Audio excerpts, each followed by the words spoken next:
Okay, Assalamu alaikum. Good morning, good afternoon, good evening, wherever you are. Hope you are well and welcome to this live stream. All right, so let's see. We have in the chat. Hey, Assalamu alaikum, perfect dawah. Hope you're well. Oh, and is it just you? One person. Oh, it's fine.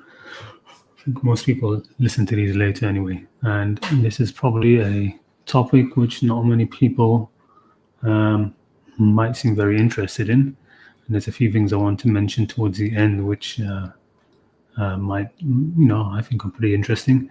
But the reason why I'm doing it is just because, we did live stream 101 about Salah.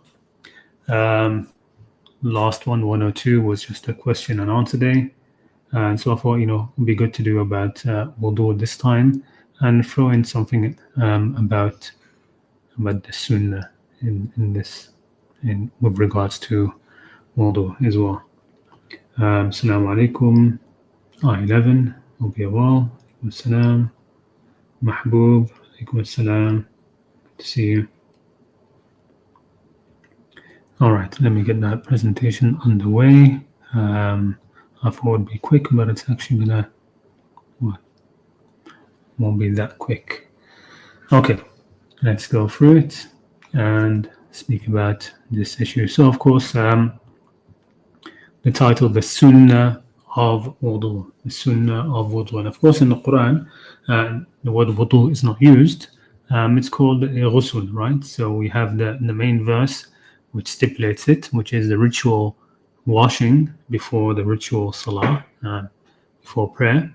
يا أيها الذين آمنوا أعوذ بالله من الشيطان الرجيم يا أيها الذين آمنوا إذا قمتم إلى الصلاة فاغسلوا وجوهكم وأيديكم إلى المرافق, to the rest of the surah, right? Or you who have faith, when you rise up to perform prayer, when you're going to get up for Salah, إذا قمتم إلى الصلاة, then wash your face, right? فاغسلوا وجوهكم, and your forearms to the elbows, and wipe over your heads and your feet to the ankles, and that's it. That's basically the steps and the ritual steps for the washing before Salah. Okay, and they're pretty clear. They're very obvious, and nothing much to comment upon, apart from the last part, of course, really does say wipe and not wash, right? So that's in my opinion, of course, that's the correct reading. That's just what makes the most sense, right? Wamsuhu, and wipe your heads and wipe your feet, right? They're together, right? This verb wamsahu is applying to both of these.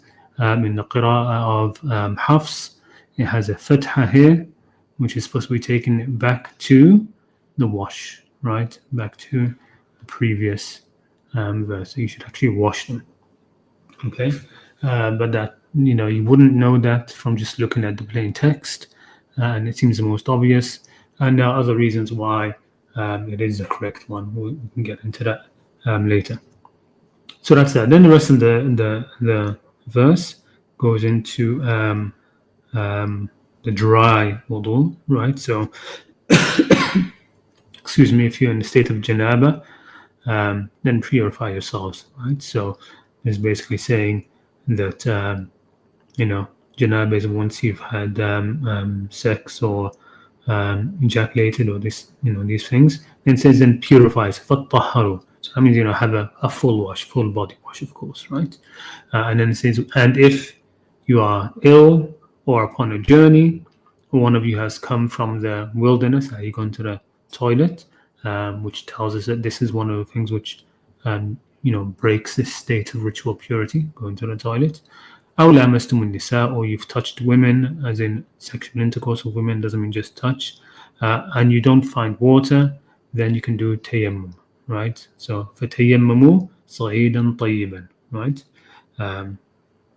Where is that? Then seek clean earth and wipe over your faces and hands with it. Okay, and then the very last part just says Allah does not intend to make difficulty for you, but He intends to purify you and complete His favor upon you, that you may be grateful. Right? وَلِيُتِمَّ نِعْمَتَهُ عَلَيْكُمْ وَلَعَلَّكُمْ نِعْمَتَهُ عَلَيْكُمْ لَعَلَّكُمْ تَشْكُرُونَ. This is one of the Hassan Malik calls the ghayat in the Quran, the higher Quranic aims, which usually come after this word لَعَلَّكُمْ, so that you may be grateful. And of course, the gratefulness, the gratitude in the Quran is actually something that you do, right? It's actually actions, right? So here it's not saying, it's telling us we're being showed how to purify ourselves so that we can do actions with that purity, right? So the salah is one of them, right? And that's why it talks about here shukr, right? That you do shukr, right? So that's that. Okay, so what about the sunnah or the Sunni sunnah wudu? Because of course the Shia have it different, and of course they actually have it correctly. They just do the Quranic wudu, but the Sunni sunnah wudu, okay, this includes certain extras, and there are hadiths, narrations that portray only this wudu, including the sunnah extras, to be complete, right? So there are narrations which say that the wudu with these extra steps, that's the complete wudu, right? Meaning what? Meaning that less than that is not complete, i.e. the Quranic wudu is sort of like not the best, it's incomplete, right? So what are the steps for those? Wash your hands 3 times, rinse your mouth 3 times, rinse and blow out the nose 3 times. So these are these are the first 3 parts are all sort of from the Sunnah, including the idea of doing each thing 3 times. That's almost like this idea just to make sure to be certain of it. So you do it once, right, to make sure you've done it. You do a second time to be certain, and some say you do a third time because there's a favoritism towards odd numbers, because 1 is an odd number and God is 1, right? That's the logic behind that. But anyway, so these first ones are all basically sunnah. Then of course you have the obligatory wash your face, right?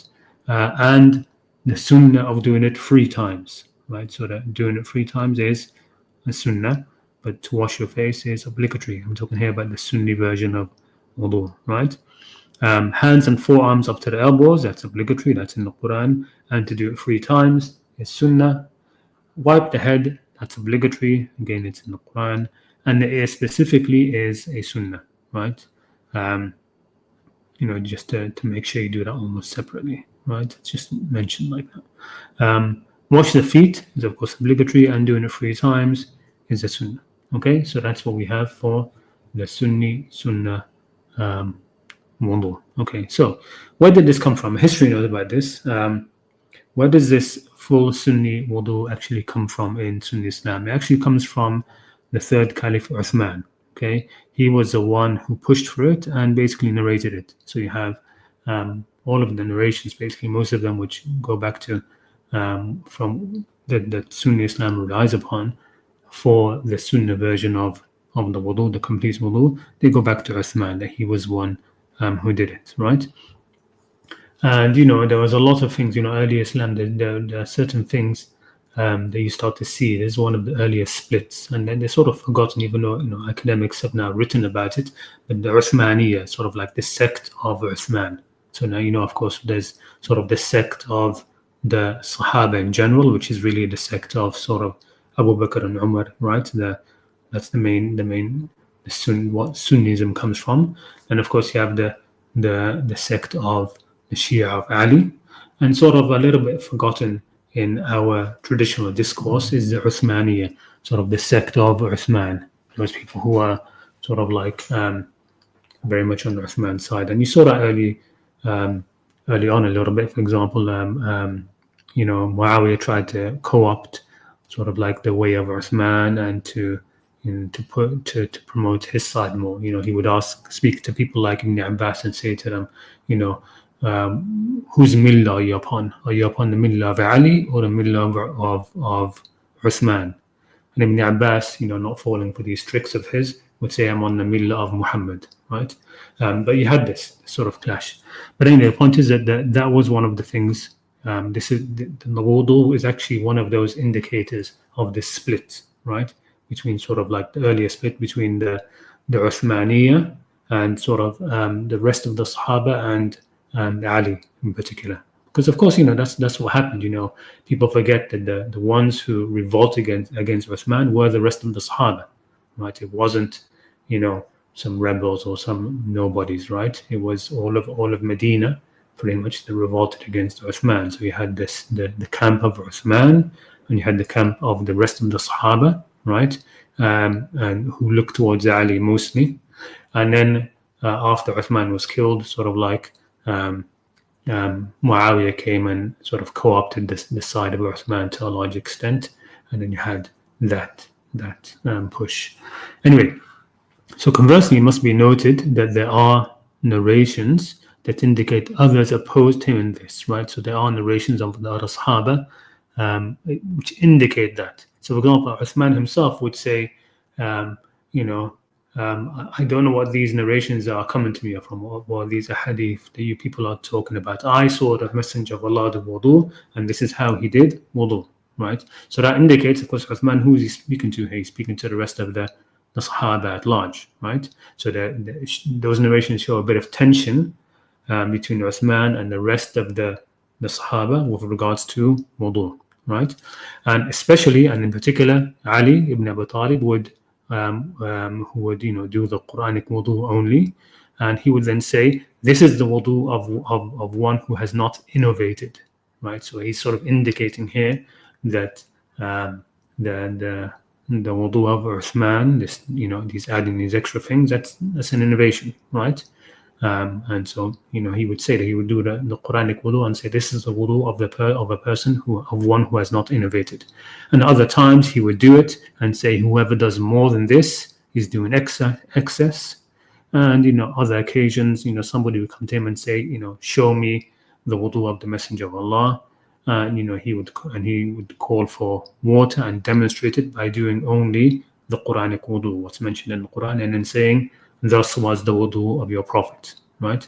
So it's just it's something to know, right? And that was the way it was with all of the and he used to, of course, wipe his feet. He never used to wash his feet, and this became a big sort of like a embarrassment for Sunni Islam, right? That Ali never used to wash his feet for wudu, he'd only wipe them, right? And so did all of the rest of the family of the Prophet.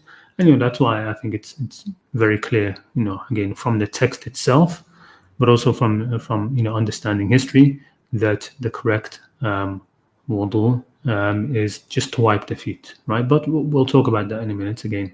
Anyway, so there are, of course, narrations of the Prophet himself also only doing the Quranic wudu in the Sunni Islam corpus, but of course, Sunni scholars will explain them away.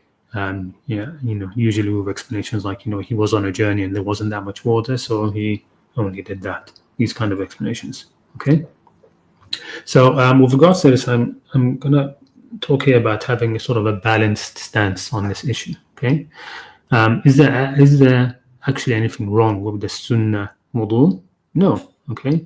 And so there's no need to be dogmatic in avoiding it or rejecting them. Those extra things, because I see that with some Quranists, right?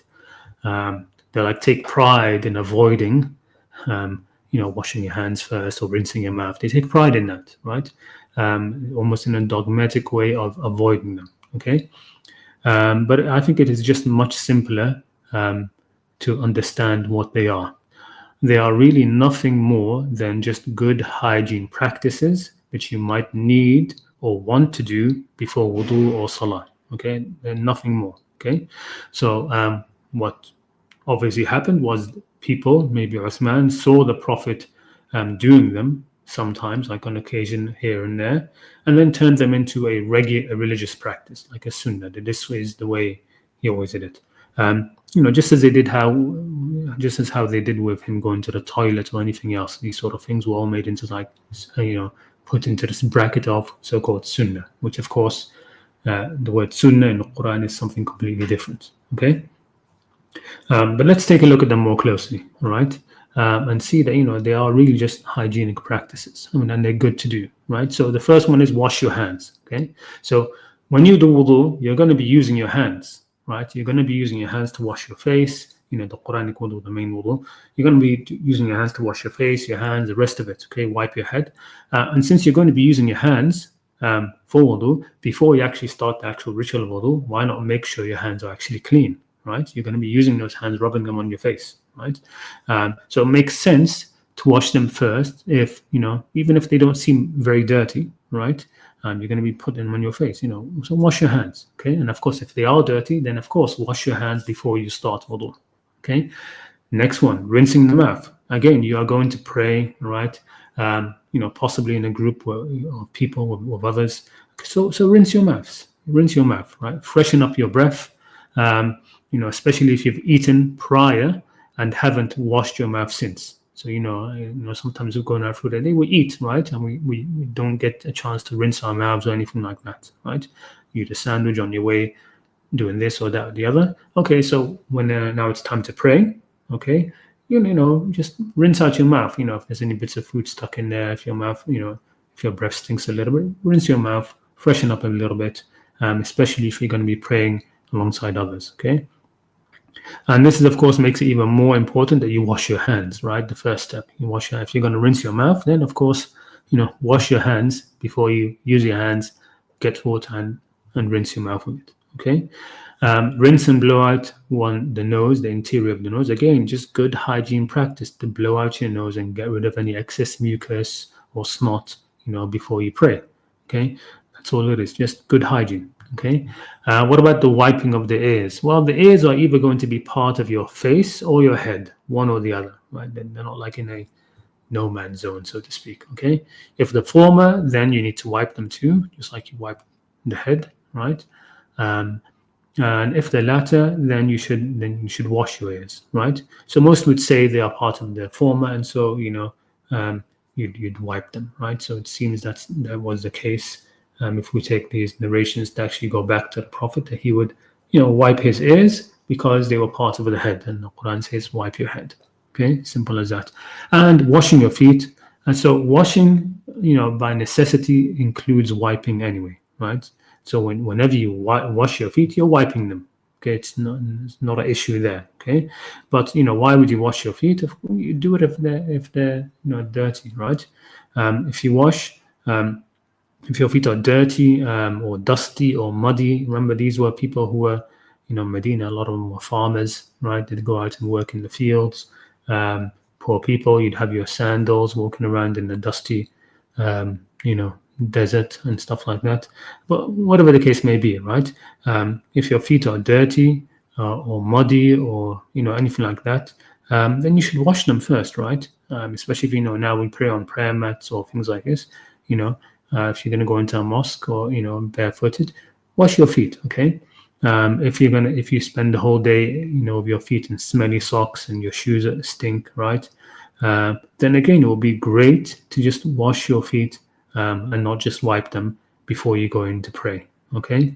If you're going to be using a prayer mat and you're standing on a prayer mat and your feet stink, now that stink is going to go into the mat itself, right? It's just going to sort of linger there.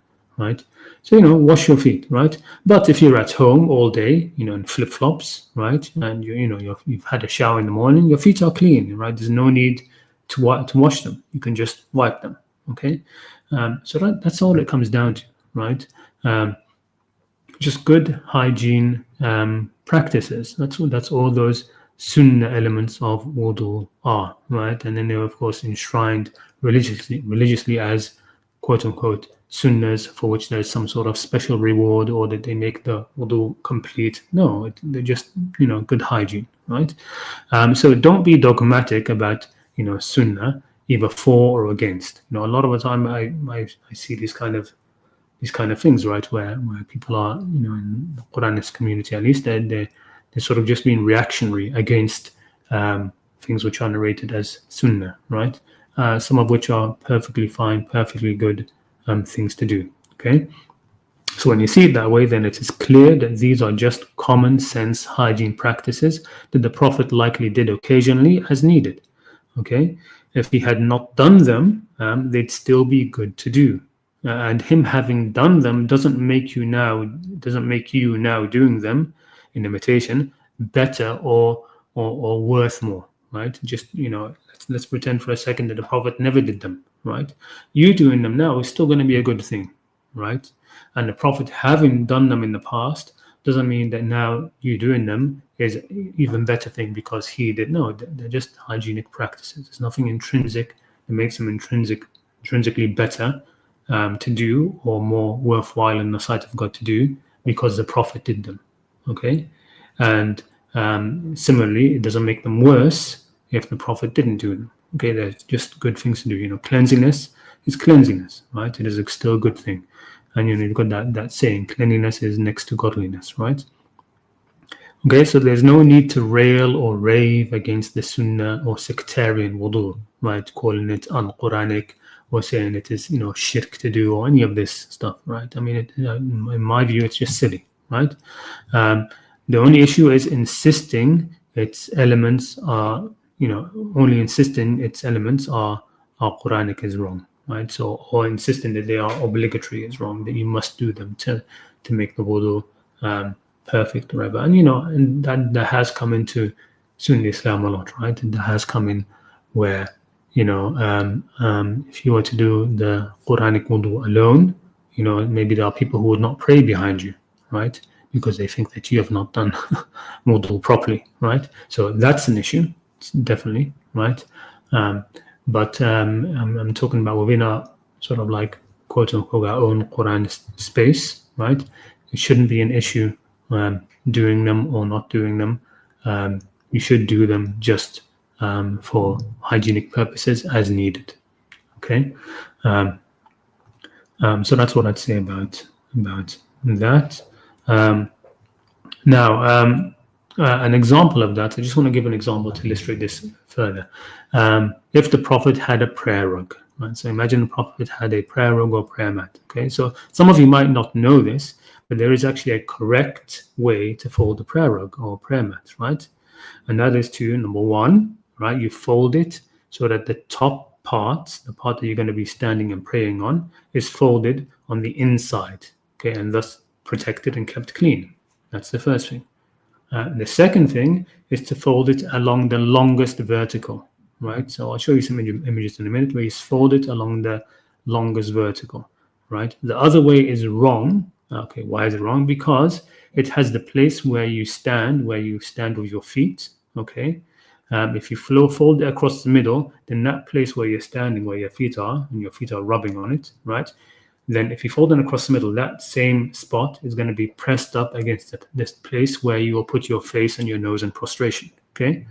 So that's sort of like a common mistake people make when they're folding the prayer mats, right? And is it a big deal? Well, it depends. I mean, if you let somebody whose feet really stink pray on your prayer mat, and then you fold it that way, the next time you pray on it, you're going to smell that in the place where you're prostrating. Okay, it's bad hygiene. It's just not hygienic, right? So these are just, again, hygienic etiquettes, small things, okay? But if the Prophet had prayed on a prayer mat rug, he probably would have done them. He probably would have folded the prayer rug in that way. And then some fool scholars would have then called it a sunnah, right? That you are specifically rewarded for because the Prophet did it, okay? It isn't the case. It is a good thing to do just out of, I don't want to belittle doing anything which is good or cleanliness, right? The Quran says, whoever does even a small atom's weight of good will see it, right?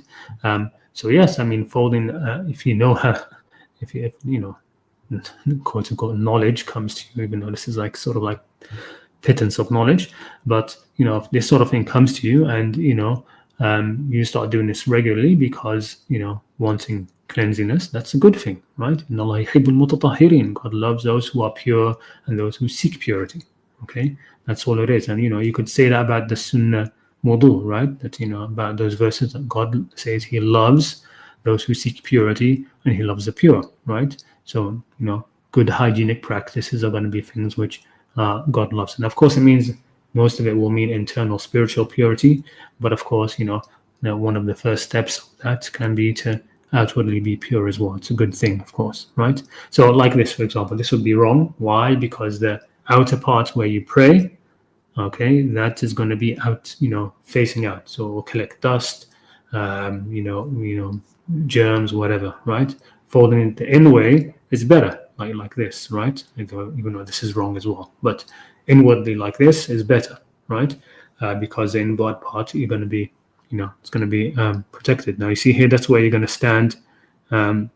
Your feet are going to stand. So even this way though is wrong, because now this place where you're going to prostrate, it's going to be rubbing against the place where you're going to stand.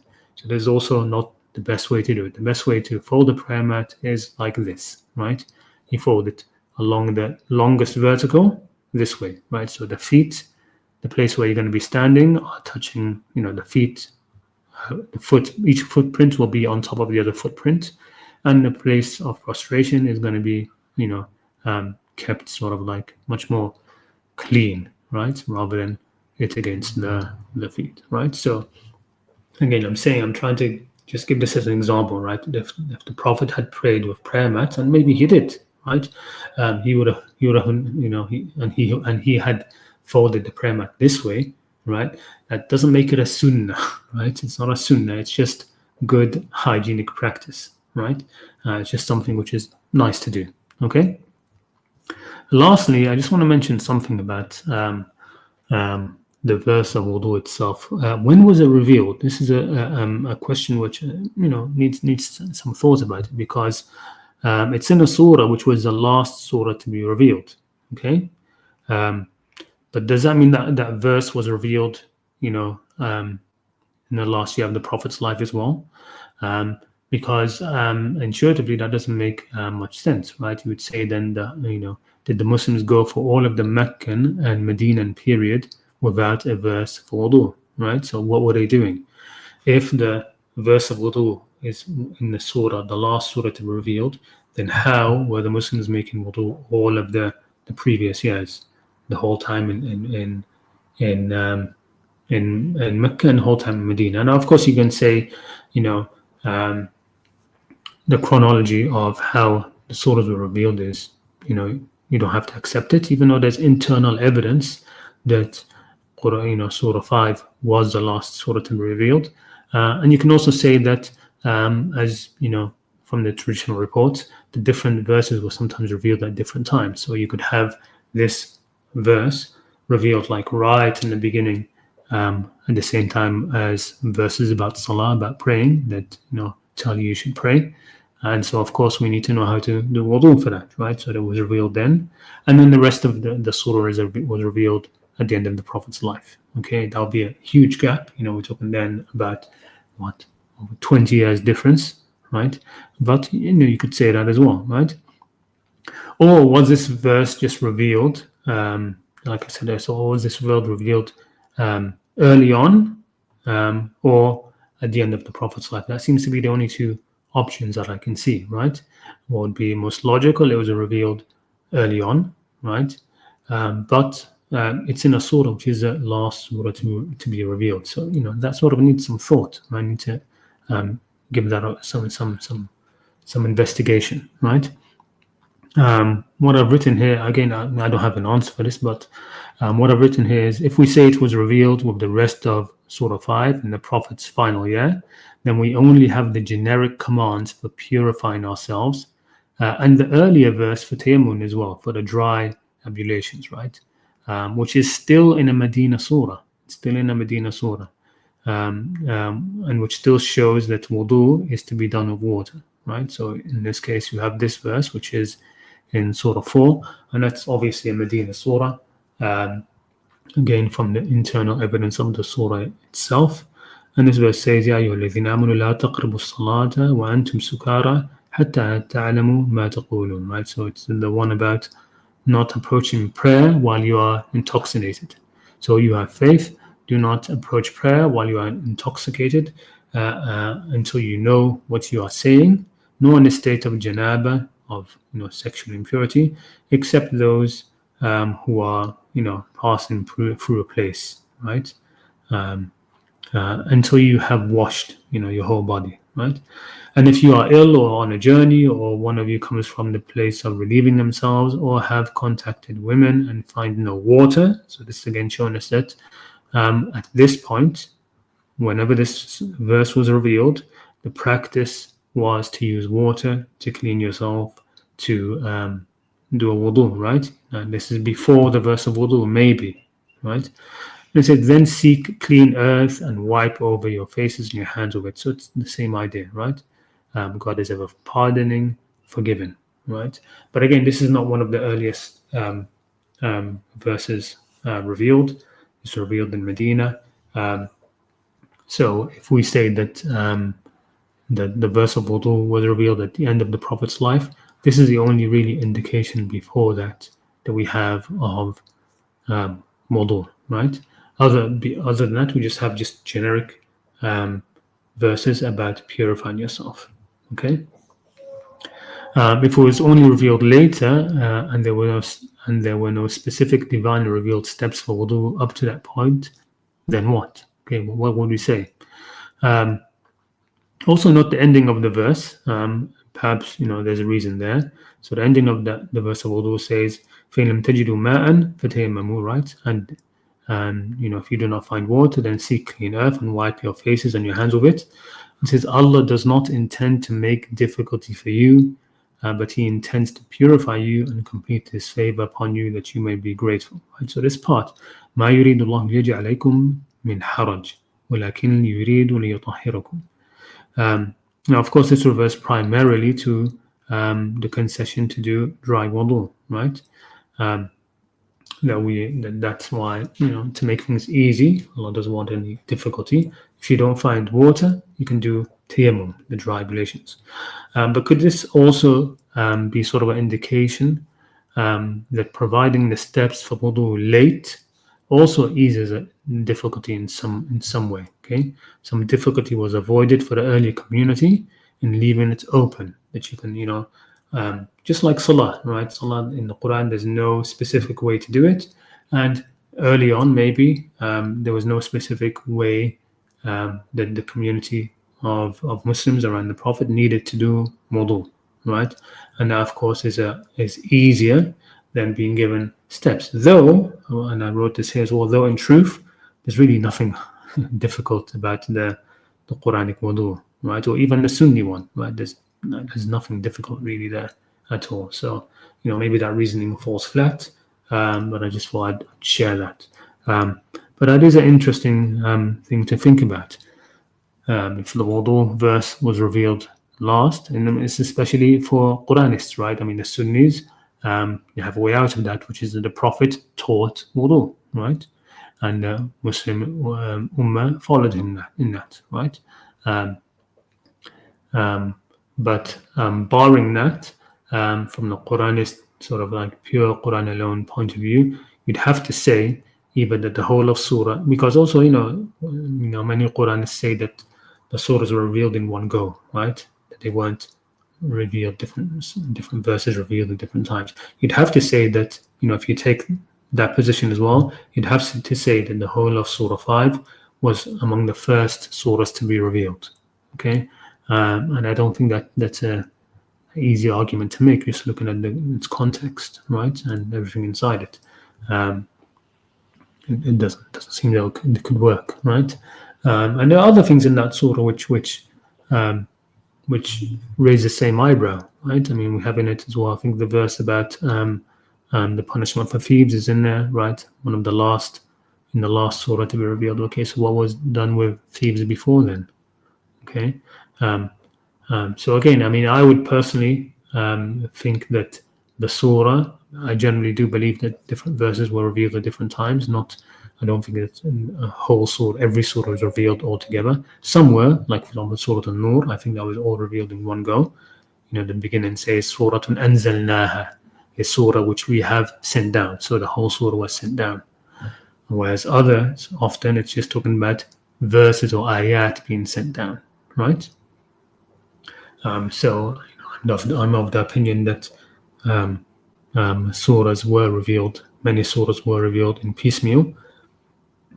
So if I had to push, I would say that verse 6 from Surah 5 was revealed on earlier, with very early in Mecca, and then the rest of the surah was revealed in different verses of it was revealed maybe at different times, and then the majority was revealed in the last year of the Prophet's life.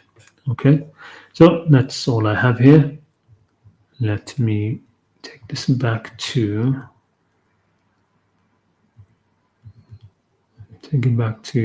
here. Okay, leave that on the screen. Oh, your browser has lost connection to your camera. I don't have the camera. What are you talking about? Okay, that's it. That's all I have. If anybody wants to come on, the link is in the description. I don't know if I pinned it or not. Let me copy it and paste it again just in case.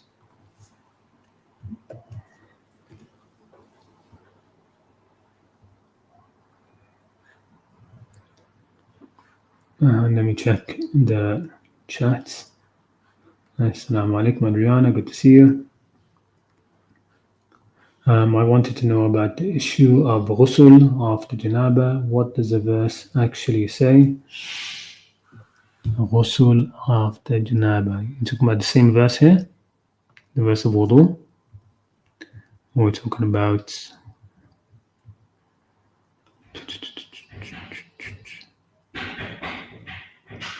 So here it says, when kuntum junaban fattaharu, right? And this verse it just says very simply that if you are in state of janaba, okay, then purify yourselves, right? Just purify yourselves. Okay, it doesn't say.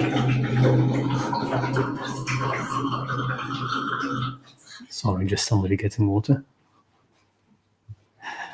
Yeah, just purify yourselves. Nothing more in that verse. And then there's the other one, which I did have here as well.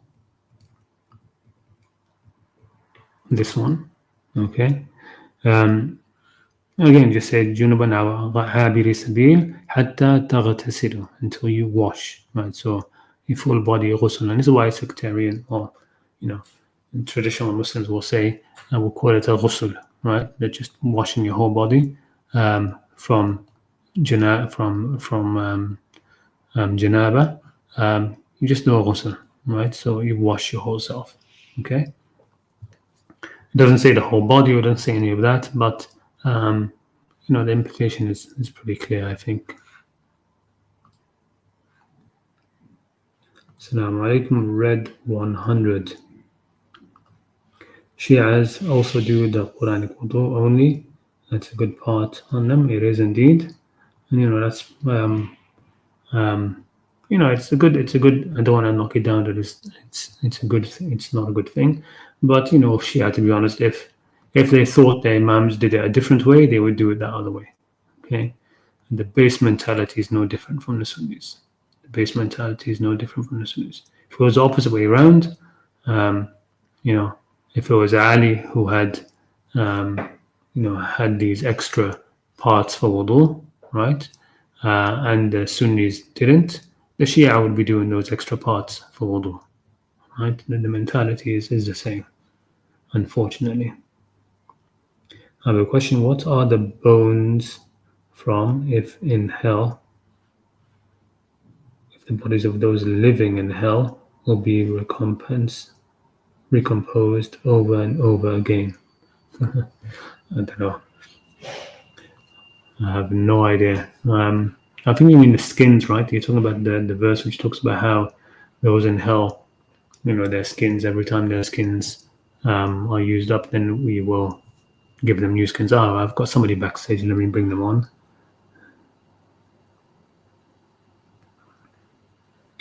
Discuss the meaning of the word junubun. Well, again, this is one of the things about those who think that you can take the meanings of all words from the Quran. You can't, right? You can't, right? But from the context, it's very obvious that it's talking about after intercourse with women, right? And so you can extrapolate that to include the ejaculation and wet dreams and those sort of things. Those are going to be janaba.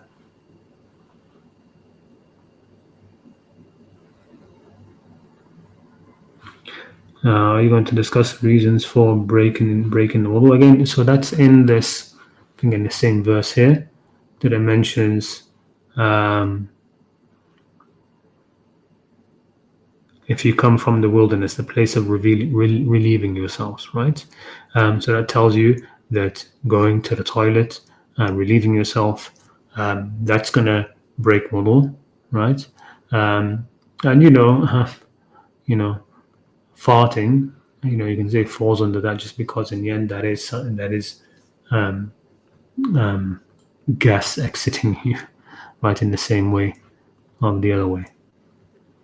There are some that would go to the like you don't sit and you fart in public, right?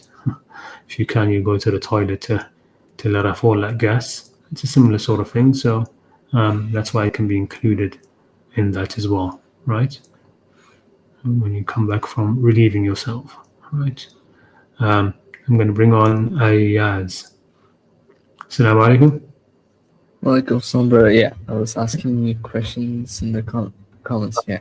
All right, brilliant. How you doing? Yeah, so I was reading this verse a few weeks ago, and I have a lot of questions, because I'm a former Sunni, okay?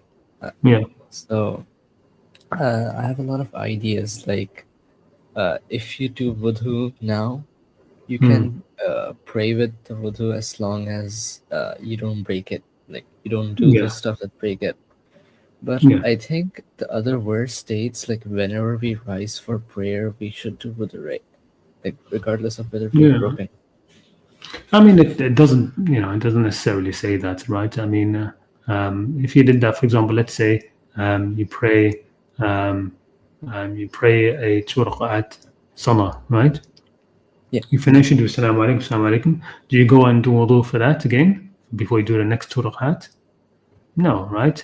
So it's still sort of like the same, the same situation, right? So if you're going to be doing multiple salah, right, and you're sitting in one place, right, then you're not going to go on the wudu for each one, right? Okay, so now extend that. What about if you're there and you get, you do 2 rak'ats and 4 rak'ats, and then before your next 2 rak'at, there's a phone call. You go and you answer that, and you come back to do salah. Now, do you need to do wudu again?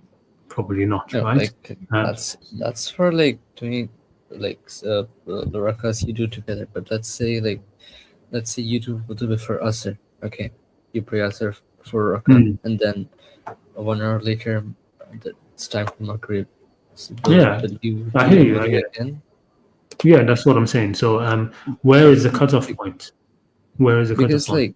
Because I think in the verse it states that when you rise for prayer, you should do wudu, right? I think it's Yeah, in Surah Ma'idah, right? yeah. But I mean, again, look, you've got this verse, right, which is saying that that you need to do it, right? Let's say for this one, يا أيها الذين آمنوا لا تقربوا الصلاة, etc. And then it says, or should I use the other one, the main wudu verse? Yeah, It does have that, right? Where is it here? Yeah. So it's saying do these things for wudu, right? And then it says one of them is now if you come from the place of relieving yourself and you don't find water, right? So what does that mean? Come from the place of relieving yourself. Well, it means that after you relieve yourself, right, you have to do wudu again. So even taking that example before, right, like you have 2 rak'at, and then you do another 2 rak'at, you don't need to do a fresh wudu for the next 2 rak'at. But if you go to the toilet, right, before the second 2 rak'at, you will need to do wudu again. Why? Because you've come from the place of relieving yourself, right? Do you get that? Okay, so let's say I've finished my prayer. Okay, I've finished my salah. Okay, then let's say a few hours later, it's time for a new salah. Okay, and I've not done anything like relieving myself. So I don't. So do you think that I don't need to do the wudu again? I personally don't think so. No, I think it's thing. Because look, I mean, the point is not to make things. Again, look at the end of the verse. ما يريد الله ليجعل عليكم من حرج. He doesn't want to make things difficult for you. Just wants you to, to have purity, so that you can, be grateful, right? So you can do shukr. So it creates more of a burden, right? And again, where will be the cutoff point, right? So let's say you do your Dhuhr late, right? Or let's say Yeah. Asr. Let's say you do your Asr late, right? And 15 minutes later, you're going to be praying Maghrib, right? Do you do a fresh wudu for that, right? I mean, you and I would probably agree that if there's a difference of 1 minute between the two, you won't need to do. You won't need to do again. Okay. Well, what about 5 minutes, 6 minutes, 10 minutes? Where's the cutoff point, right? So the main indication that I can see from the Quran, right, is that it's talking about these things which break wudu, right? Are going to be things where you're going to have to do it again, right? So that includes, coming from relieving yourself, right? And, touching women, right? So these are the things which I think I generally, you're saying you're a Sunni, right, and etc. Yeah, I don't have any issues with Sunni Islam generally, especially when it comes to these mass transmitted practices, like the way of Salah. The way I do Salah is exactly the traditional way of doing Salah, the 5 daily prayers, right? Yeah. That's how it seems, pretty much obvious and factual that that's how the Prophet taught the Ummah to pray it. And I don't know if you saw my stream before last about the issue of Salah. Is that the only way that's acceptable to pray in Allah's sight? No, right? Is that the only way that people in 100,000 years all must pray? No, maybe there's a different people come up with a different way to pray. If people end up colonizing Mars like Elon Musk wants to do, maybe over there then there will be a different way of prayer, right? There are various ways that can be that Salah can be done, right? I forgot how did I get into that train of thought? Yeah. Yeah, so it's the traditional way of doing Salah, I completely accept it, right? And also this the way, because it seems to be imprinted in the Ummah. Every sect does it the same way, and also every sect agrees on the things which break wudu, right? Which you don't need to do a fresh wudu between two Salah if you still maintain this Yeah. state of purity. Okay, so because again, if you think of wudu as achieving a state of purity for Salah, right? Well, where does that go? Because that's the point of it, right? It's not just, yes, the verse says when you stand up to pray, then do this. Well, why are we doing this? It's a state of ritual purity, right? You gain in the state of purity for Salah, right? It's not just. It's like to make sure we're clean before prayer. I guess you can say that. Well, I don't think it's as much to make sure we're clean before prayer. I think there's it's sort of like gets. I think it's not physically clean is what I'm trying to say, right? It's a way of sort of like washing off the. I remember when I used to study fiqh with one of my teachers before, and he would say that when he started looking at wudu, he said that he would have discussions with the Christians, and they would say, how is it that before you pray, you don't have a session of seeking forgiveness, right? So I don't know what that means, but it seems to be that in Christianity, before you actually do the main prayer, you have to first seek forgiveness, make amends for all of the sins that you've done before the prayer. So then you enter the prayer hopefully forgiven, and then you can actually be in a state of Salah forgiven, right? That seems to be what the wudu is, right? That you are doing something, or purifying yourself internally through these actions. Like when you wipe your face, you imagine that you're wiping away all of the bad that you've heard or listened to, right? You're waking yourself up, putting water on your face, sort of waking yourself up to what you're going to be doing, right? Like when you splash water on somebody's face to get their attention or wake them up, right? When you wash your hand, you sort of like these hands, whatever you've been doing, using them for prior to Salah, you're washing that away. And we have that exists in the tradition as well. When you do wudu, your sins are being washed away as well. Okay, it's sort of like it's something you do for forgiveness as well, right? So you're purifying yourself. It's not about the physical purity. Otherwise, it would be, it would be other things. I think it wouldn't just be those things mentioned, right? Um, Yeah, so you think it's basically some mostly a ritual to like yeah. Salah is a ritual, and prepare the some, wudu, yeah, no, and the like wudu is the wudu. also yeah, it's a ritual to prepare you for salah, right? That's what it is. It's a ritual to Yeah, purify yourself, to because prepare you for salah. It's not about the actual physically washing it, being clean so much, right? Um, Otherwise, it would, the verse would be like, before you pray, you remove all dirt from your hands. Make sure that it'll be more geared to that. But what's being said here is a very ritualistic things to do, right? When you stand up for prayer, then wash your faces up to the elbows and you know, wash your face, wipe your feet, wipe your head, wipe your feet. Um, similar again to going back to what I was saying about the Sunni wudu. I mean, if this was about cleanliness, then the Quranic wudu would have also washing your mouth, rinsing your mouth, right? That's, the mouth is one of the foulest parts of the yeah, human being, right? you know, so it's not about that. It's more about it's a ritual for purification and for sort of consecrate. What's the word? Consecrate, to consecrate yourself for salah. That you're about to go into salah, right? So the question then becomes when is that lost and how is that lost, right? Um, so if it was about cleanliness, then it would be like if you I don't know if you soil your hands in something, then you need to do wudu again, right? Um, but I don't think it's so much about that. okay. Secondly, you're in the Reddit community, right? Yeah, It's called Quranic, right? yeah, yeah. You're in the community, right?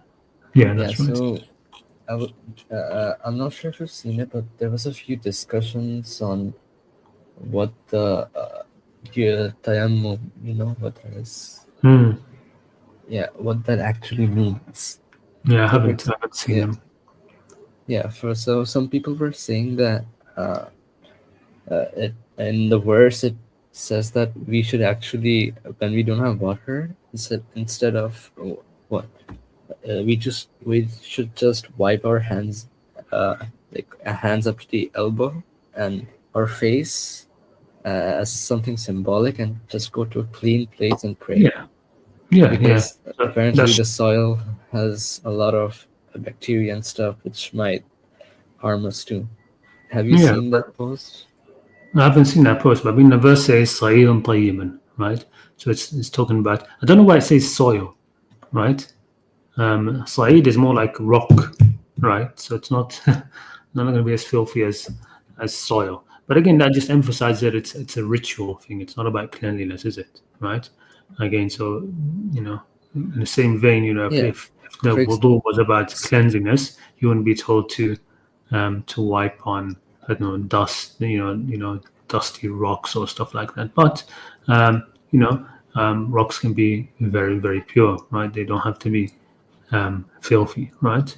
Like a rock on the side of a mountain, in the sun, you know, washed, by rain so and so often, and the wind gets at it, and then they're clean. But the verse is saying, um, clean rocks, sahidan tayyiban, right?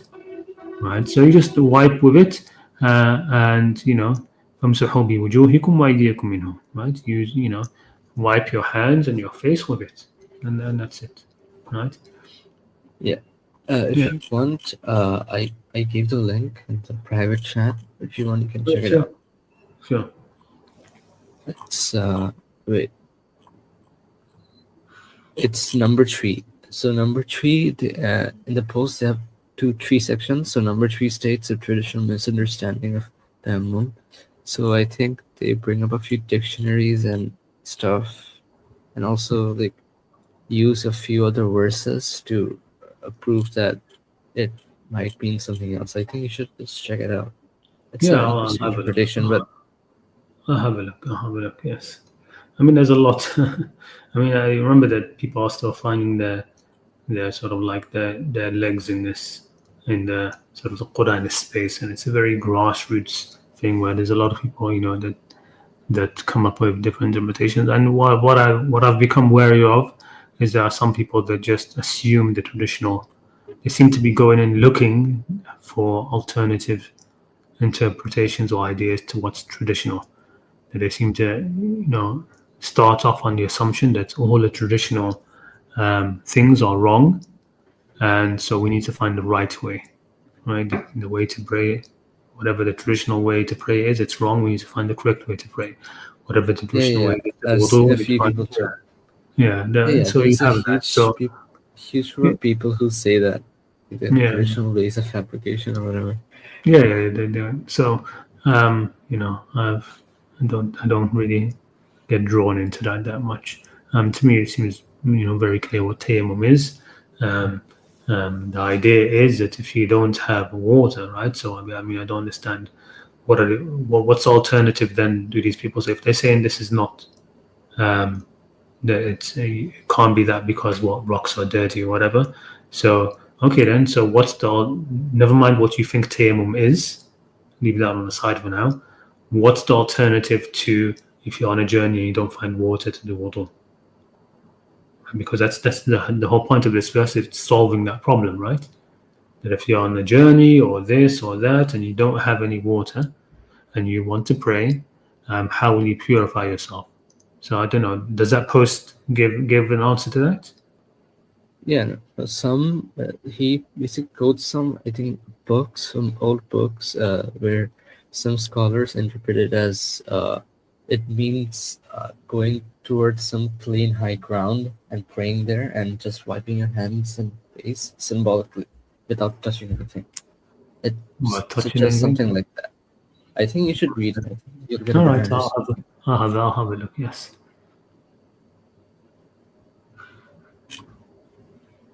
It's a third part.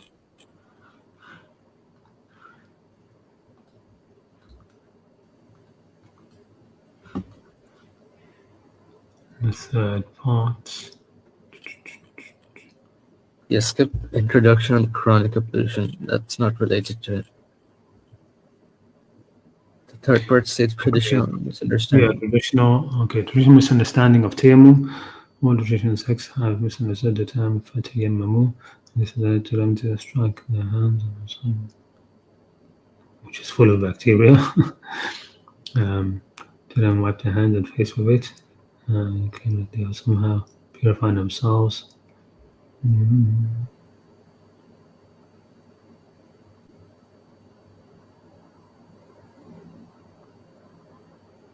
I think he quotes a lot of dictionaries. Yeah, let's see.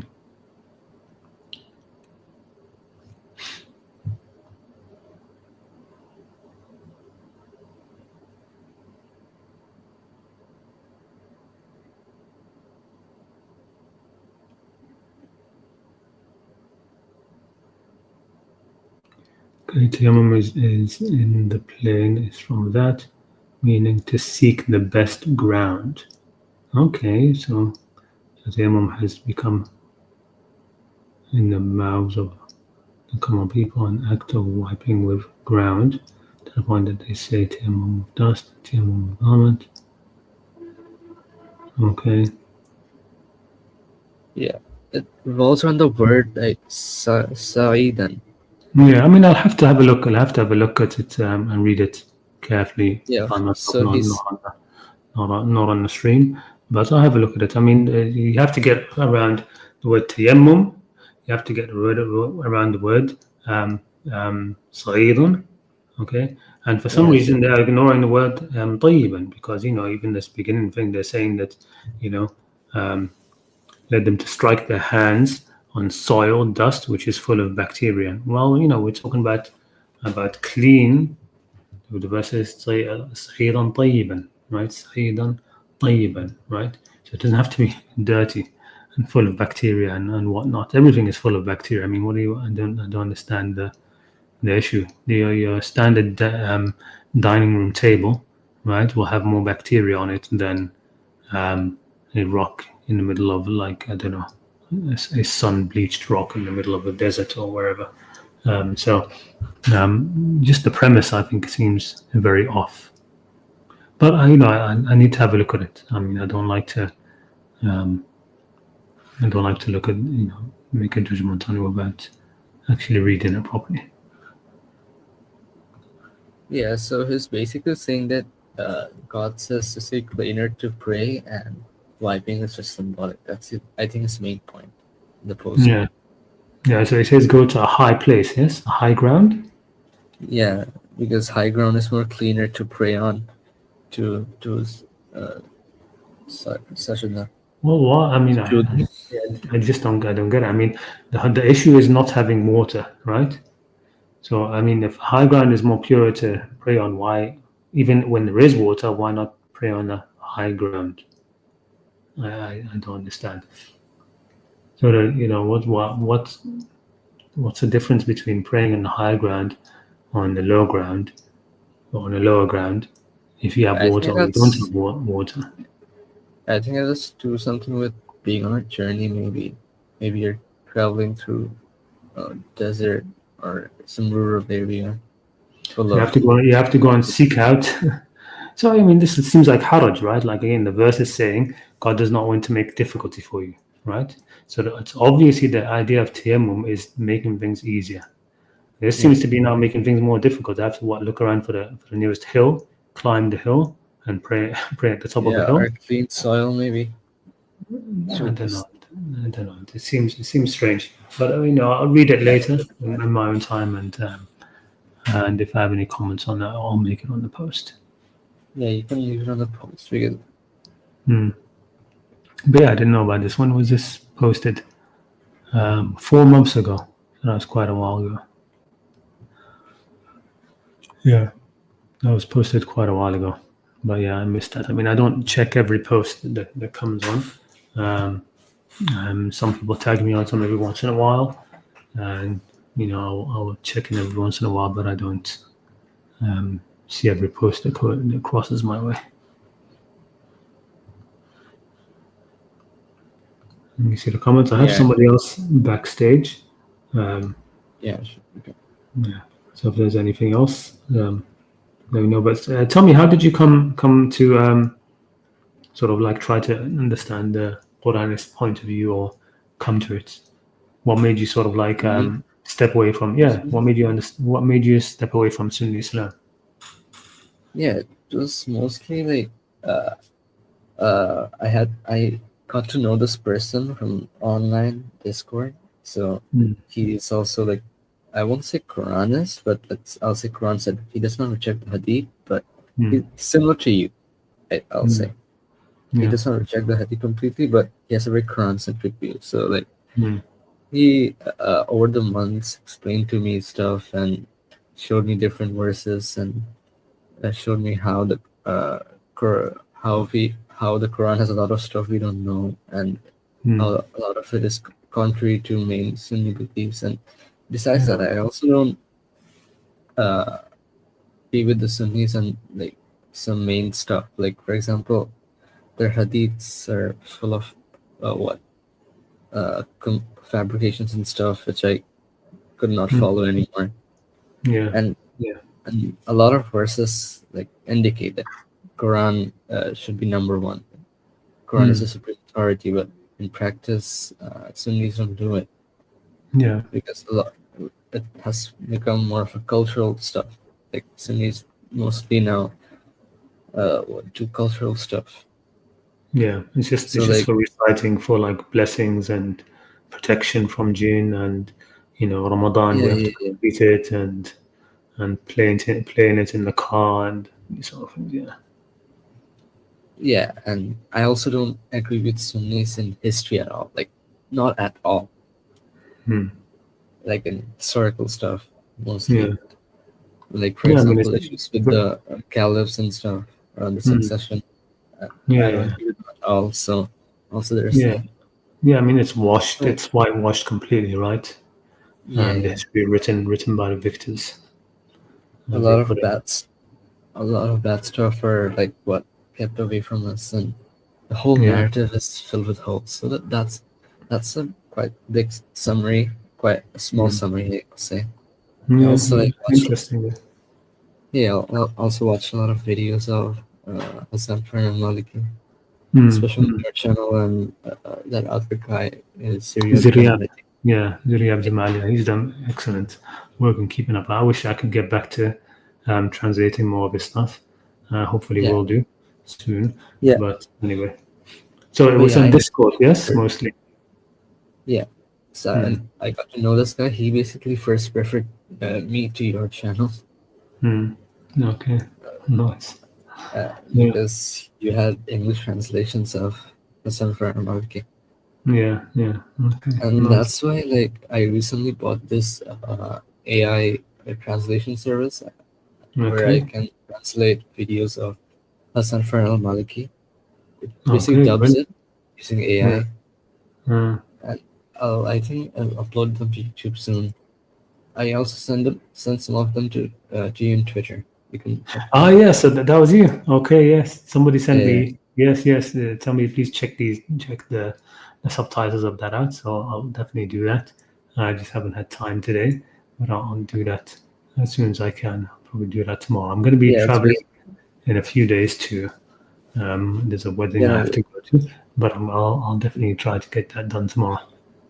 yeah. There's a series by Hassan Farhan Maliki Mm, which talks about uh, I think what are the root of our problem mm, nowadays, or something like that, mm, where he explain where it goes into Quranic verses and tries mm, to understand our root problems, like why there's division, why there's violence, why mm, there's sectarianism and whatever mm. hypocrisy.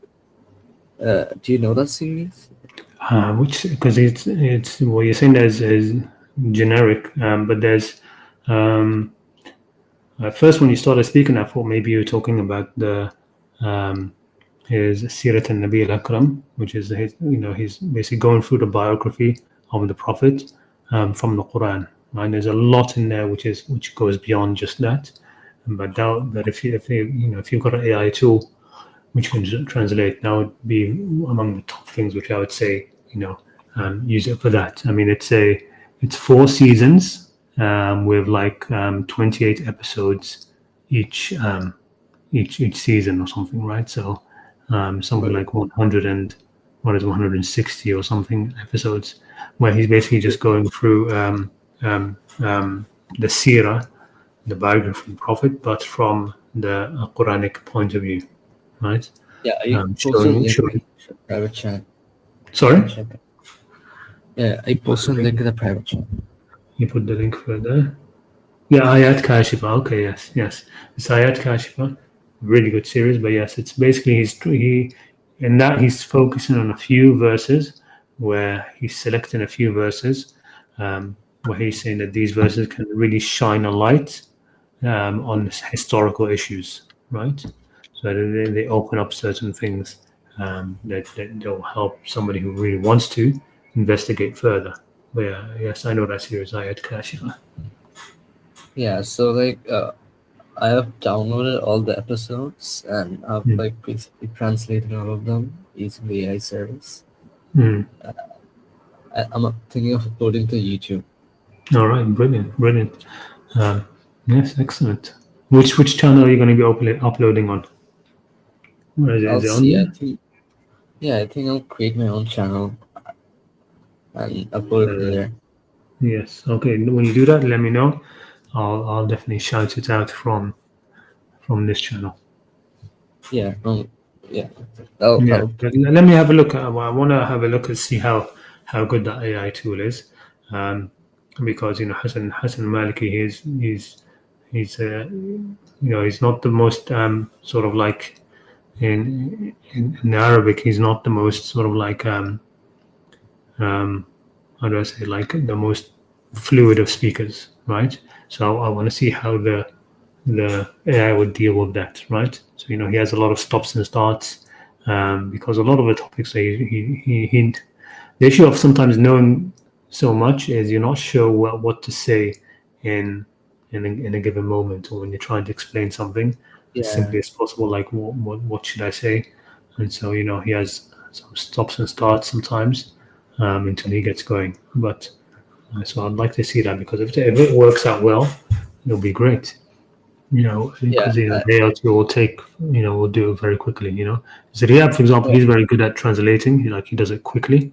I can't. I like sort of like I sit there and I really try to think of the to think too hard of the best word and take out, what will I put in the best sense with, in the right enough space to put on the screen and not make it, you know, take up to, like, I know I see Zuriab sometimes he's like has half the screen is full of text, yeah, which is good, yeah, and at least he gets it out there. But I'm not as good as yeah. The problem with me is that I don't know Arabic. Okay, hmm, I don't. hmm, I cannot speak Arabic. I don't. yeah, I can read it, hmm, but I don't understand it.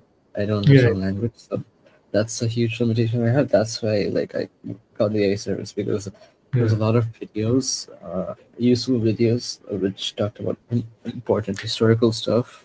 hmm. Because yeah, you Well, guys translate a lot of stuff. Which talks about core Quranic concepts, but hmm, I watched most of them. But I wanted to also like look into the history. yeah, But the videos of history were like in Arabic, were not translated. yeah, So yeah, that's why I got this thing, I think. yeah, yeah. I know. I mean, it's a again, it's an AI tool, right? So Yeah, hopefully is it one which is like sort of like it learns, it gets better, or is yeah, it, yeah, will learn and get yeah. better? So does it have like um can I learn Wait, more like do you want me to show like 2 minutes or something here? Do you want to see it? Have the sure, oh, sure. I don't know how we're okay. gonna do that, but yeah, can I pull There's up? this option to video file.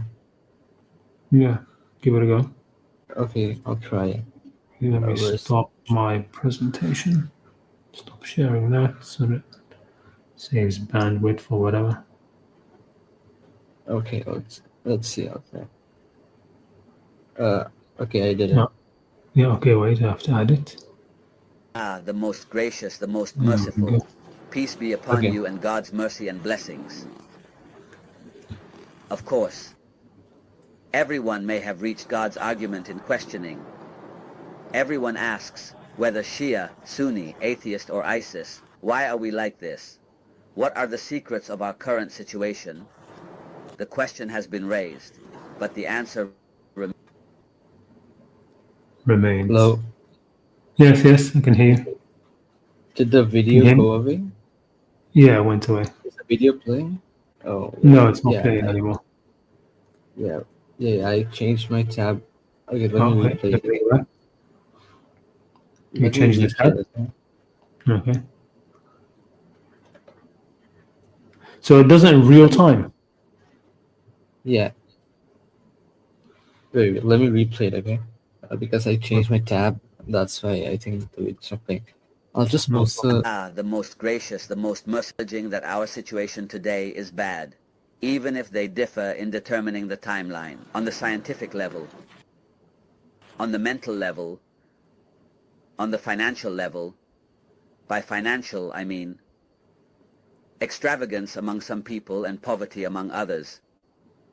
On the level of knowledge, on the level of social, sectarian, and partisan relationships, everyone is united in questioning.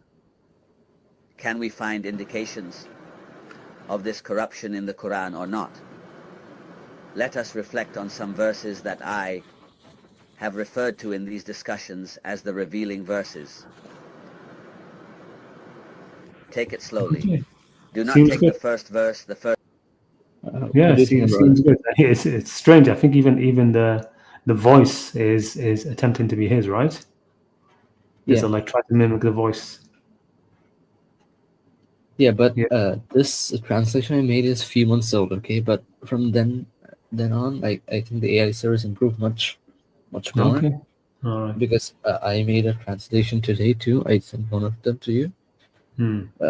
and I think the voice quality is much more better, and it's Yeah. much more realistic, and the translation is also more better, more accurate. Yeah, yeah. Like I mean, it's gonna most be. of I mean, the it is a game changer. The whole like AI translation tools. It is going to make things so much easier, right? And you know, things like this, you can just translate. I mean, he's got, of course, his whole book sign um, in his on his website for free. So you know, these tools could now just translate whole books in like seconds, probably, right? Or yeah, minutes. uh, Yeah. yeah, and a book translation because they're I think a bit weak for now, Hmm. but video translation is good, and also text they can translate pretty well. I Yeah. tried translating a few books through ChatGPT. I bought the Plus subscription, Mm-hmm. but it still failed to like properly translate the whole PDF. But you can Yeah. translate individual pages quite Hmm. fine. Hmm. Okay. Okay. That's For example, brilliant. I was going through a lot of hadiths and had English translation, but I brought up ChatGPT and they were translating it perfectly with the perfect context, perfect formatting, perfect everything. Okay. Brilliant. Excellent. It's cool Yeah, stuff, really. It is amazing. Well, what is the world going to look like with the AI stuff in like what 10 years or something? You know, it's come a long way in just what 4 years or whatever since ChatGPT came on burst onto the scene. And now look at it. yeah. I'll show you one other thing. Okay, Sorry. I'll show you one more thing. Okay, about Okay. ChatGPT. Alright. Mm, I mean, you don't know how inaccurate Google Translate is, right? Yeah, Google Translate. I know it's not very accurate. I don't know how inaccurate, but yeah, I know it's not very good. Yeah. So, can you see my screen? Yeah, I'll put it on. Yeah. For There we go. example, I gave this Arabic text, this hadith, Mm-hmm. and it correctly translated to me. It gave the whole Mm. chain with the correct Arabic Arabic pronunciation and stuff. Uh, Good translated. transliteration as well. Yeah, yeah. They Complaining also about the give it in hard brackets too. translations. Look at this. Give it in brackets too. Yeah, let me see the well, let me read it first in English and then I'll go back to the Arabic. Bring back the English. Let me see. Yeah. Let me have a quick read of it. See. What does it say? The Hassan Nida for well, It's a random hadith. it's just a random one. Group of supporters of Uthman. Look, this is what we're talking about. Remember, I was mentioned in that in the presentation that you had the Uthmaniyya, right? That the Uthman camp, Yeah. the Uthmanis, a group of the supporters of Uthman were causing me harm. He wrote back with his own handwriting. Indeed, Allah has taken the from our lives to remain patient during the rule of falsehood. Therefore, be patient. The God of your Lord. Okay, bring the Arabic. Let me just have a quick look. Yeah.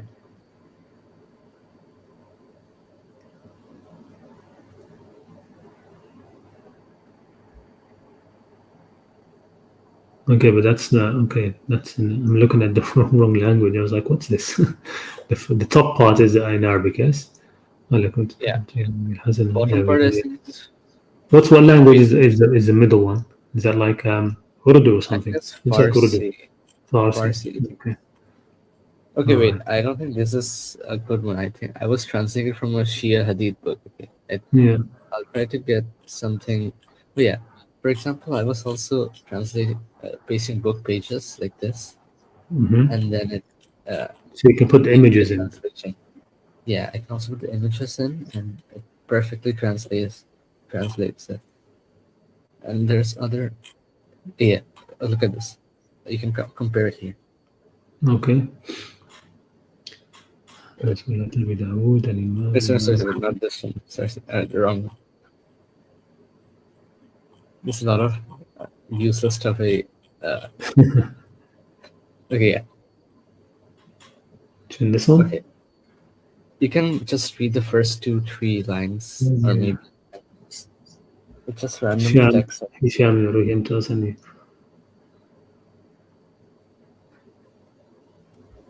Whoever said he was trustworthy, reliable,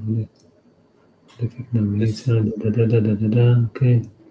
Yeah, the trust. You want to see the Arabic? Once you want to see the Arabic, Hold on, Hisham was reliable. Okay, yeah. So this is all about Hisham, yes. Okay, go on. yeah, it's Arabic, and just compare it and see how it is.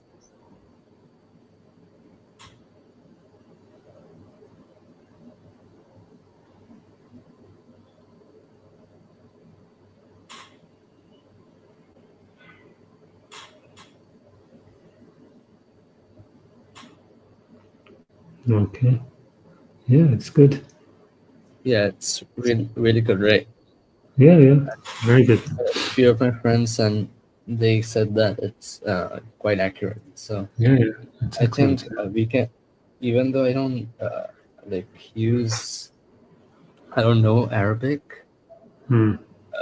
but I can like use stuff like ChatGPT or the AI service to like Yeah. to Well, they're translate it. good. They're fantastic. I mean, the good thing about them as well is that, especially if they're doing it on the fly, going to become Yeah, powerful enough to do these translations on the fly as well. You can actually sort of like fact check them at the same time. So you can say, ask them, this part you translated as this, which part it is in Arabic, what's the root for it, what's this, give me other similar uses. You can actually, have a dialogue with it at the same time, right? You can't yeah, do yeah, that yeah. when you just buy a book which is translated by some author. You're not going to be able to sort of like have a back and forth regarding the translation, right? And how, Yeah, I was actually doing that. For example, there was this a verse in the Quran which I wanted to understand. Like Hmm. there was this few words and so I was telling ChatGPT to like explain it from the root and stuff, the grammar, Hmm. and he was all explaining to me all of it perfectly. Hmm. Hmm. Yeah, I mean, it's great. It's great. I mean, these tools are going to come a long way, right? Alhamdulillah. Yeah, we'll see. We'll see where it goes with them. I mean, good. I mean, people were able to make a AI learning tool, which I mean, can you ask it things like if what will a certain word mean Yeah, from within the Quran's own nomenclature, like without reference to to like dictionaries and stuff, because don't forget the dictionaries come later, right? And some of them get yeah. influenced by hadiths and stuff.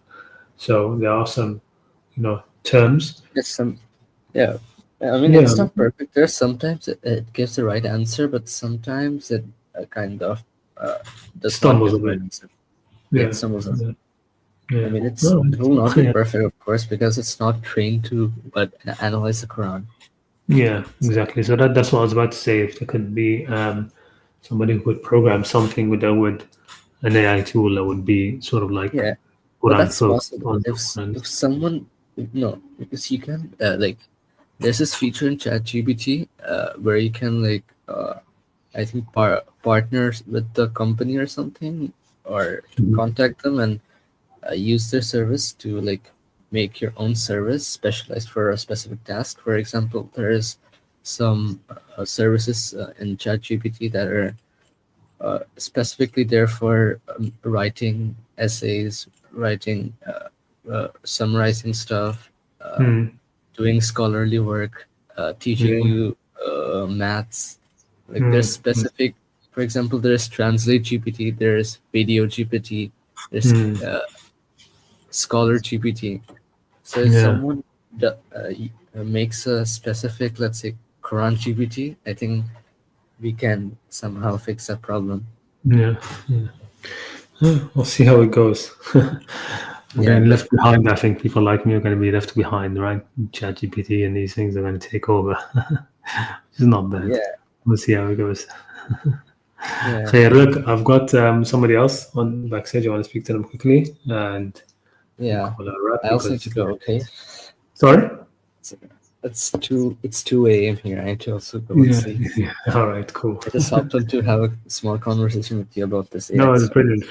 Thank you so much. It was great, and I'll have a Okay, look at that's those translations you sent me as soon as I yeah. can and get back to you. Okay. Okay, bye. All right. Speak later. Assalamualaikum. Walaikum assalam wa rahmatullah. Take care. Let me just quickly check.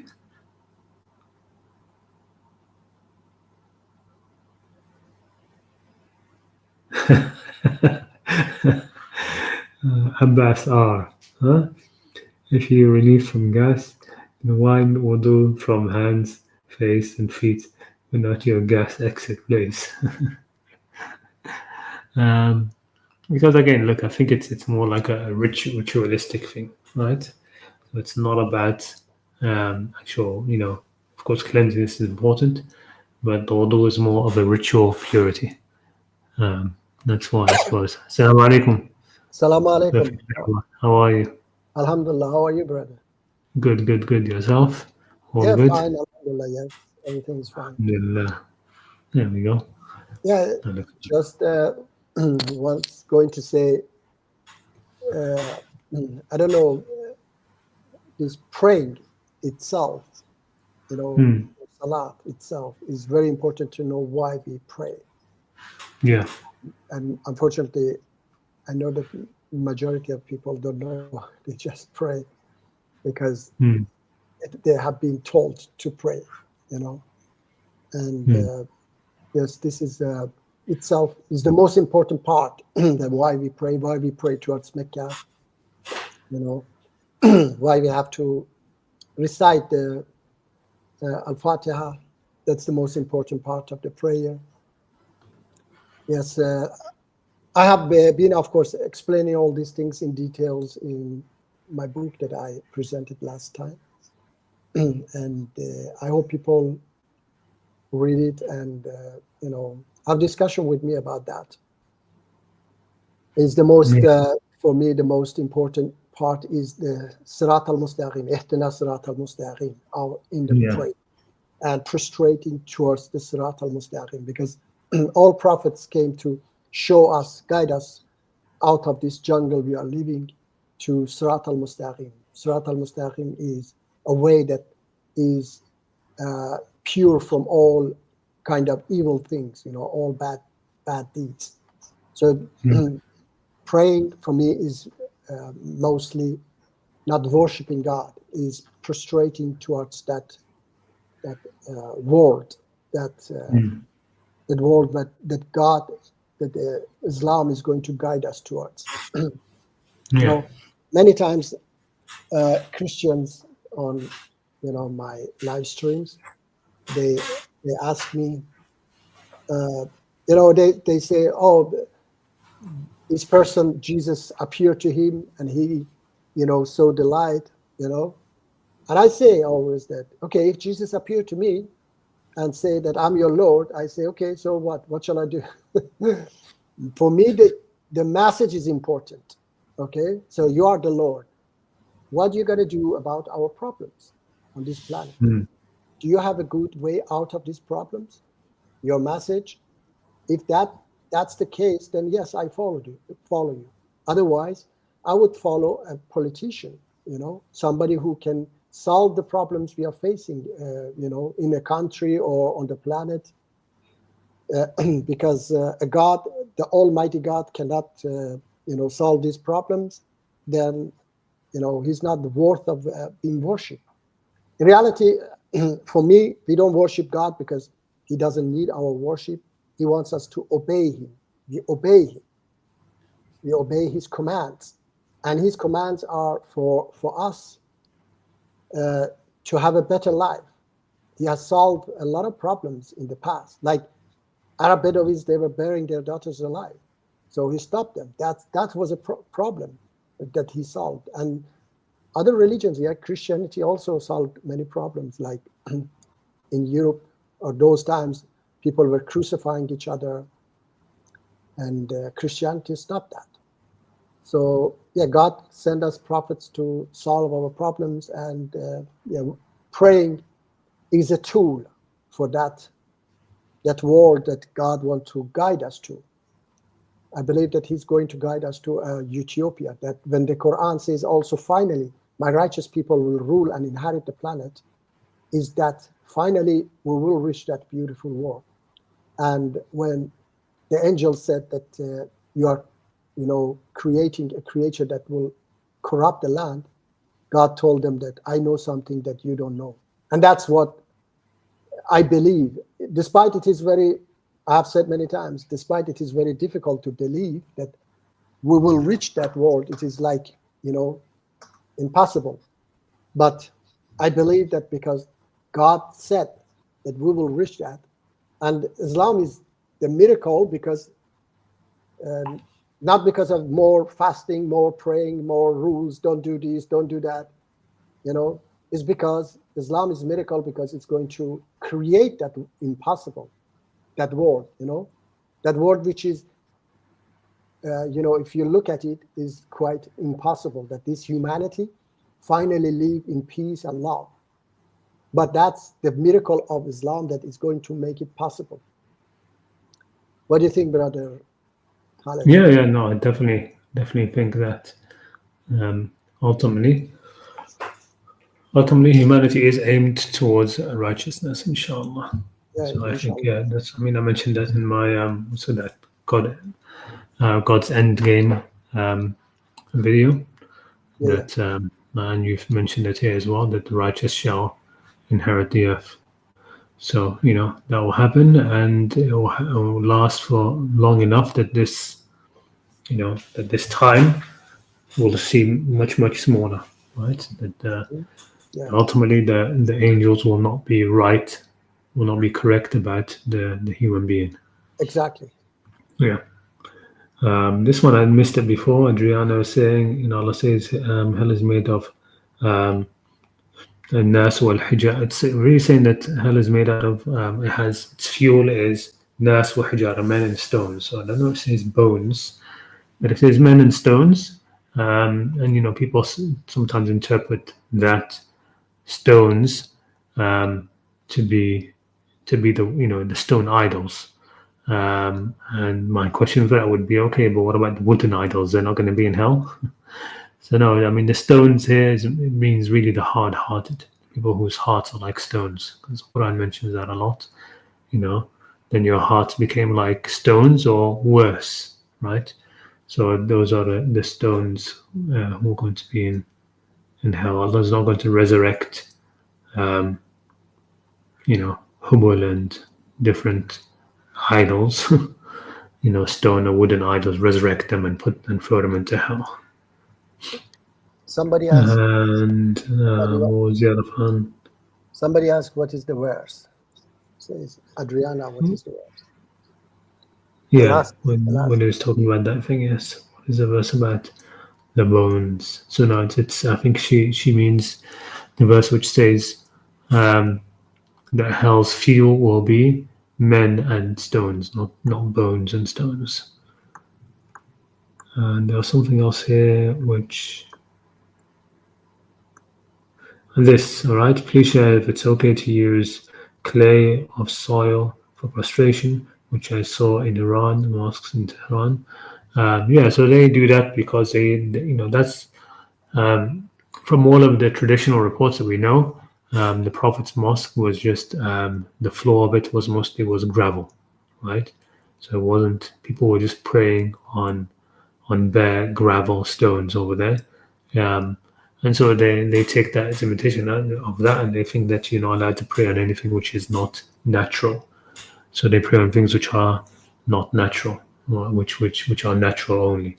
So if you go to a mosque, sometimes you find the prayer mats all over, and then you have like the place where you would put your face to prostrate. You have like you have marble, right? You have a long streak of marble. And if you go to Medina or Mecca, you'll find that the Shia they pray on the marble floors, and they won't pray on the carpeted sections, right? And it's just part of their fiqh, right? Their fiqh, they say that you have to pray on things which are natural, and you don't pray on things which are synthetic. You have to pray on actual things which are from the earth. So because of that, if they're around in mosques where it's just going to be all carpet, for comfort, they use these little stones, little turba things, to prostrate on, because again, that's part of their fiqh. They think prostration is only valid on natural substances. So yeah, it's valid, But I think it's just there's no need. It's like trouble for no need. I mean, there's no reason for that. I mean, why would sujood on synthetic things be not acceptable to God, right? So that's what you were asking about, right? Yeah, I would like to also add something, if it's okay. Yeah, go ahead. Yeah, as I said, if you really know why you are praying towards Mecca, then you would not take such things very serious, that the praying is just prostrating, as I said, towards that Sirat al-Mustaqim, which is in Mecca. Yeah.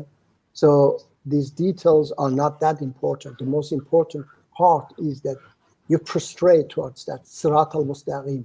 First you say, show me the Sirat al-Mustaqim, and Allah subhanahu wa ta'ala shows you the Sirat al-Mustaqim is what action happens in Mecca, the Hajj, when we go. Sirat al-Mustaqim is those dress of Ihram, the equality, that we are all equal there. No rich, no poor. And this jungle world, that the strongest one get the most and the weakest one get the least, is the Sirat al-La Mustaqim, the wrong way, that everybody want to become rich and they kill each other, they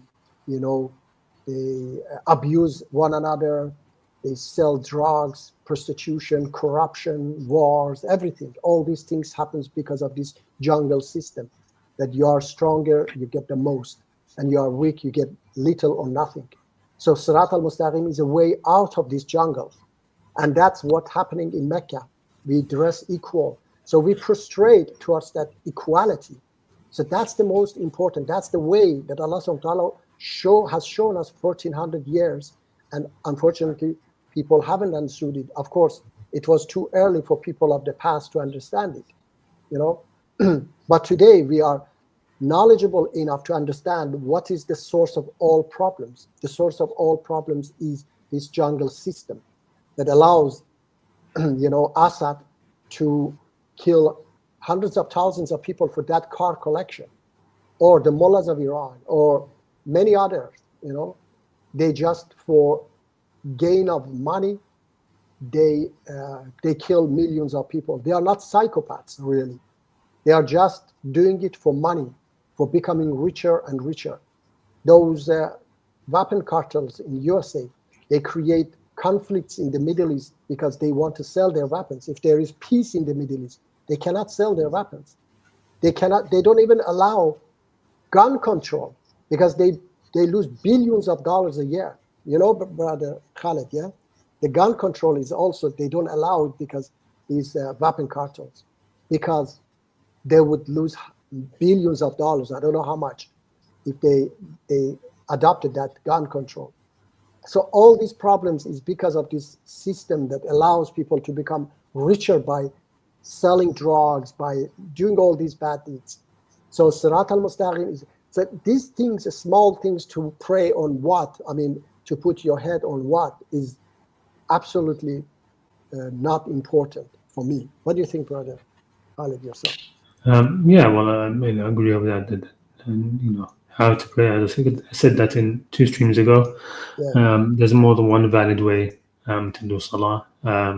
But these are things. The reason why I think he's asking is just because there are some that, like, especially the Salafis, like to put it forward as if the Shia are actually praying to these rocks, or silly things like that.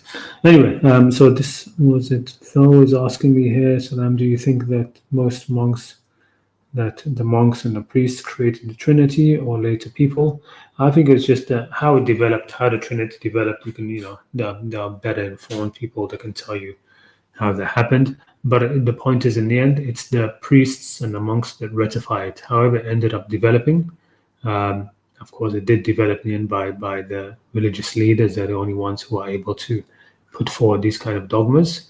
And then the ones who came after, and the ones who came after them, they ratify it. They accept it, and they put it forward as part of it. So the Trinity itself, how did it develop? I'm not sure. I mean, early in Christianity, I don't know much about it, but I've heard that there were some who believed that God and and then that there was two, that there wasn't even a Trinity, that God was divine and then the Son was divine, and that's it. There was no third person of the Trinity. That the third, the third person of the Trinity came sort of later. So it was about the divinity of God, and then there was the divinity of Isa, of Jesus, and then later on, the divinity of the Holy Spirit as a person of the Trinity came about somehow. And then, of course, with the Catholics, they have this thing where she's, Mary is the mother of God and divine, or things like this. So, but these things you have to just ask specialists in the history of the Trinity and how it came about, and you'll be able to see pretty clearly who are the ones who are responsible for it. Some of it is going to be just like it's a cocktail sort of thing that just you can't really break out the threads and say, okay, that the people who invented it were so and so and so and so and so and so and so. You can't like count them all and say these are the people who created the Trinity. Some of it, comes back. Of course, you have the whole thing of Mithras, right? The Roman god, right? Who has a lot of similarities with Jesus, right? That he, died for sins or whatever, and he was born of a virgin, and all of these things, right? So there's links in that kind of way, I suppose, or it could be the other way around, right? Mithras could be a copy of Jesus. I don't know. Last thing before I need to close up the stream. What's your thoughts on Western Muslims' influences that apparently more role models for young Muslims in this day and age? Yeah, the Dawah bros, like Muhammad Hijab, Ali Dawah, these guys. Yeah, I think they are among the worst role models you can get for young people now. But the reason why they came in is because the old guard didn't refresh their sort of their reach to and become relatable to the younger people. I grew up with influences, people being like Hamza Yusuf, Abdul Hakim Murad, Nuh Hamim Kella, right? You had people like that, much more intellectual, people who studied, who had some actual dignity about them, some adab. Now, unfortunately, the youth only have people like Muhammad Hijab, thuggish, brutish guy, vulgar and, just silly. So you have, I don't know. I mean, it's unfortunate because all those people sort of disappeared from the scene, right? Hamza Yusuf, he's got his Zaytuna Institute. He stopped making the rounds. He stopped sort of like reaching out to the young people, being in touch with them, and in some way you could say that he'd done what he could do, and he's getting old, and he's just retreating to what he wants now, and he doesn't sort of like owe people anything. But there was a big void, I think, left when people like that left, when people like that sort of like retreated. What's that guy's name? Noman Ali Khan came in for a while, and then he was rocked by some sort of like scandal. I don't know what it was. And then we had, and then that's it. Basically, there was nobody who sort of like had a global reach for the Muslim youth. Maybe the best of them is going to be that guy. What's his name? Mufti Menk.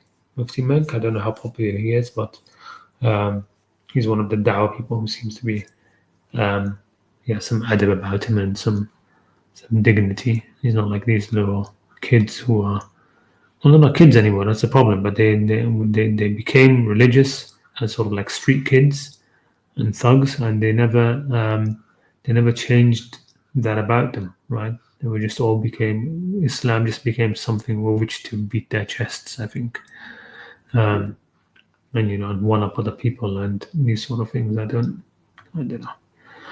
Anyway, I think I want to close it up there. Yeah, just can I say something? Yes, go ahead. Yeah, because before Christmas, because usually every Christmas these extremist Muslims, they say, oh, it is shirk if you congratulate Christians and so on. So on Tuesday, I'm going to have a live stream about Christmas, and I want to celebrate it with my Christian brothers and sisters. So if anybody wants to join, you're welcome. Okay, because I don't believe at all that congratulating them is a shirk. and it is a good thing as well to do it. Like, for example, my wife is born in a Christian family.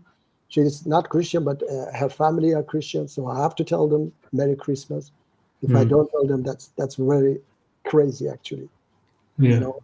And so anyway, so anyone who would like to join, then you are welcome. We can have discussions on Tuesday, inshallah. Okay. All right. Thank you very much. Thank you. No problem. Take care of yourself. You too. Alaikum assalam wa rahmatullahi ta'ala wa barakatuh. And thank everybody else for joining me. And inshallah, see you again in a couple of weeks. Assalamu alaikum wa rahmatullahi ta'ala wa barakatuh.